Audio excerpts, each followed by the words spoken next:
Hello friends, welcome back to my channel life science tutorial. Friends, जैसा कि मैंने last video में discuss किया था कि सीएसआईआर नेट एग्जाम के लिए कौन से इंपॉर्टेंट टॉपिक हैं, तो आज का जो मेरा टॉपिक है वो है ABC model of flower development. ये एबीसी मॉडल जॉर्ज हॉर्न और सैमुअल द्वारा 1988 के अंदर दिया गया था। तो फर्स्ट ऑफ ऑल मैं बात करूंगा फ्लावर एनाटॉमी की। फ्लावर एनाटॉमी, जो फ्लावर है उसको 4 वॉल में कैटेगराइज किया गया। जो फर्स्ट आउटर मोस्ट वॉल है उसको सेपल कहा जाता है। जो बहुत सारे सेपल होंगे तो उसके कलेक्टिव पार्ट को क्या कहा जाएगा, कैलेक्स।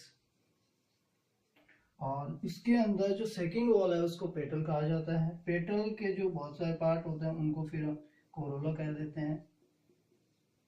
और थर्ड जो पार्ट है या थर्ड ऑर्गन है उसको स्टेमन कहा गया है। स्टेमन मेल रिप्रोडक्टिव सिस्टम है, इसके अंदर फिलामेंट और एंथर होगा। और जो फोर्थ जो होल है इनर मोस्ट उसको कहा गया है कार्पल, जो कि फीमेल रिप्रोडक्टिव सिस्टम है। इसके अंदर stigma, style and ovary 3 organs होंगे। तो ये जो फ्लावर ऑर्गन है इनको एक सीरीज में रिप्रेजेंट किया जाता है, sepal, petal, stamen and carpel.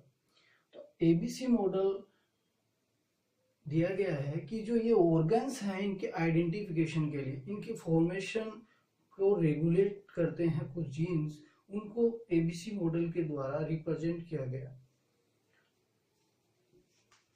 तो प्लांट अरेबिडोप्सिस थेलियाना प्लांट में दिया गया है 3 टाइप ऑफ जीन्स हैं जो कि ऑर्गन आइडेंटिफिकेशन को रेगुलेट करते हैं। जो फर्स्ट जीन है वो है एपिटेला, जिसको 3 सब पार्ट्स में डिवाइडेड किया गया। तो फर्स्ट है AP1, AP2 and AP3। Second gene है वो है पिस्टिलाटा और थर्ड वन इज एगेमस। और इन जीन्स को, ये जो 3 जीन्स हैं ये मेट्स बॉक्स फैमिली से बिलोंग करते हैं, जो कि होम्योटिक जीन फैमिली है, जो कि हॉक्स जीन फैमिली ड्रोसोफिला के अंदर है, उसकी एनालोगस फैमिली है। और ये जो जीन्स हैं इन तीनों को अलग अलग ए बी सी के अंदर, मॉडल के अंदर रिप्रेजेंट किया गया है। जो ए है उसके अंदर जो जीन्स है वो है AP1 और AP2। ए अलोन, AP1 और AP2 सेपल का फॉर्मेशन करते हैं। ए अलोन एक्सप्रेशन करके सेपल फॉर्मेशन के लिए रिस्पॉन्सिबल है। बी में AP2 और AP3 पेटल फॉर्मेशन के लिए रिस्पॉन्सिबल है। सी एगमस और पिस्टिलाटा, ये मिलकर स्टेमन को एक्सप्रेशन होगा और स्टेमन का फॉर्मेशन करेंगे। और एगमस अलोन एक्सप्रेस होके कार्पल का फॉर्मेशन करेगा। अब देखिए, अब ये यहाँ पे आपका क्वेश्चन क्या बनता है, सीएसआई नेट एग्जाम में क्वेश्चन किस तरह का बनता है। क्वेश्चन ऐसे बनता है कि अगर किसी एक जीन में म्यूटेशन हो जाए, जैसे कि अगर ए फंक्शन जीन है, ये ए फंक्शन ग्रुप है, इसके अंदर अगर म्यूटेशन हो जाए तो क्या होगा। तो ए के अंदर म्यूटेशन हो जाए तो आप इसको हटा दीजिए। अब ए हट गया तो यहाँ पे इसको रिप्लेस कर देगा एगमस जीन। और अगमस अब रिप्लेस हो गया तो यहाँ पे सेपल और पेटल की जगह यहाँ पे अगमस अलोन है तो कार्पल का फॉर्मेशन करेगा। अगमस और पिस्टिलाटा मिलके फिर स्टेमन का फॉर्मेशन करेंगे, स्टेमन का और ये कार्पल का। तो ये फॉर्मेशन हो जाएगा कि जो मॉर्फोलॉजी है फ्लावर की वो चेंज हो जाएगी। यहाँ पे पेटल और सेपल का फॉर्मेशन नहीं होगा। उसी तरह अगर आपको क्वेश्चन दिया जाए कि बी में म्यूटेशन हो जाए तो बी में यहाँ पे म्यूटेशन हो जाएगा तो ये हट जाएगा, सेपल और कार्पल का फॉर्मेशन होगा। क्योंकि ए अलोन सेपल के फॉर्मेशन के लिए ए और बी पेटल, बी और सी का स्टेमन और सी अलोन कार्पल का फॉर्मेशन करता है। तो इस तरह के आपके क्वेश्चन बनेंगे सीएसआई नेट एग्जाम में कि भाई, अब इसको ऐसे भी पूछा जा सकता है, आपको जीन का नेम देके भी पूछा जा सकता है कि एपिटेला अगर एब्सेंट हो जाए तो एपिटेला इन दोनों में रोल प्ले करता है। आपको AP1 AP2 ऐसे भी दिया जा सकता है कि ये दोनों अगर एब्सेंट हो जाए या इनमें म्यूटेशन हो जाए तो क्या होगा।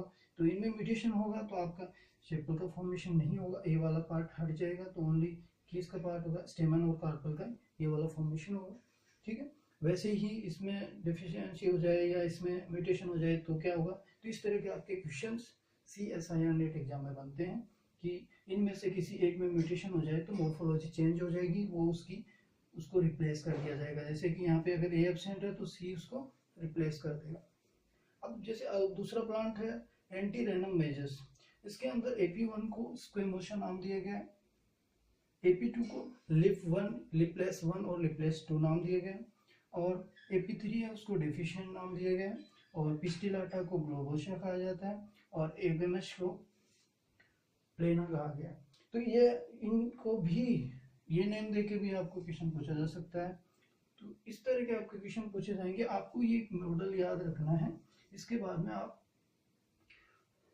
इसमें जिसका भी डेफिशिएंसी पूछा गया, डेफिशिएंट पूछा गया, उसको हटा दीजिए, उसकी जगह दूसरे को रिप्लेस कर दीजिए।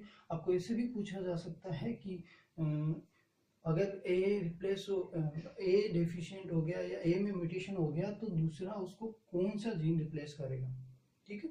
तो ये आपके क्वेश्चन पूछा जा सकता है। तो ये ABC मॉडल है, यहाँ से B पार्ट के अंदर क्वेश्चन पूछा जाता है जहाँ से आपको 2 नंबर मिल सकते हैं। अगर आपको इस टॉपिक से रिलेटेड कोई क्वेश्चन है तो आप नीचे कमेंट बॉक्स में जाके कमेंट कर सकते हैं। Thank you for watching my video.